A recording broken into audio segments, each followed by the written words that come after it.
माता सीता जी ने लक्ष्मण जी को क्यों निगला। एक समय की बात है, मर्यादा पुरुषोत्तम श्री राम रावण का वध करके भगवती सीता के साथ अवधपुरी वापस आ गए। अयोध्या को एक दुल्हन की तरह से सजाया गया और उत्सव मनाया गया।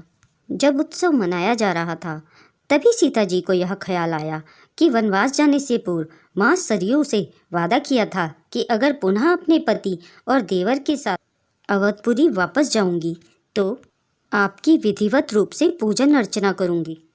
यह सोचकर सीता जी लक्ष्मण को साथ लेकर रात्रि में सरयू नदी के तट पर गई। सरयू की पूजा करने के लिए लक्ष्मण ने जल लाने के लिए कहा।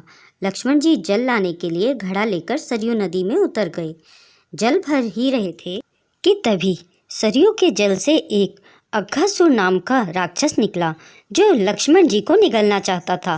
लेकिन तभी भगवती सीता ने यह दृश्य देखा और लक्ष्मण को बचाने के लिए माता सीता ने अघासुर के निगलने से पहले स्वयं लक्ष्मण को निगल गई। लक्ष्मण को निगलने के बाद सीता जी का सारा शरीर जल बनकर गल गया। यह दृश्य हनुमान जी देख रहे थे, जो अदृश्य रूप से सीता जी के साथ सरयू तट पर आए थे। उस तन रूपी जल को हनुमान जी घड़े में भरकर भगवान श्री राम के सम्मुख लाए। और सारी घटना कैसे घटी, यह बात हनुमान जी ने श्री राम जी से बताई।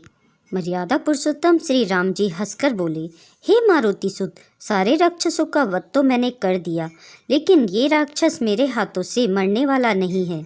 इसे भगवान भोलेनाथ का वरदान प्राप्त है कि जब त्रेता युग में सीता और लक्ष्मण का तन जब एक तत्व में बदल जाएगा, तब उसी तत्व के द्वारा इस राक्षस का वध होगा और वह तत्व रुद्र अवतारी हनुमान के द्वारा अस्त्र रूप में प्रयुक्त किया जाएगा।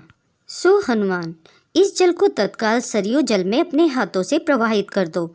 इस जल से सरयू के जल में मिलने से अघासुर का वध हो जाएगा और सीता तथा लक्ष्मण पुनः अपने शरीर को प्राप्त कर सकेंगे। हनुमान जी ने घड़े के जल को आदि गायत्री मंत्र से अभिमंत्रित करके सरयू जल में डाल दिया। घड़े का जल जो ही सरयू जल में मिला, त्यों ही सरयू के जल में भयंकर ज्वाला जलने लगी।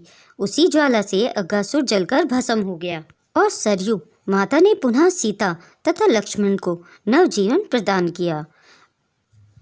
अवधपुरी मम पुरी सुहावन, उत्तर देश बह सरयू पावन।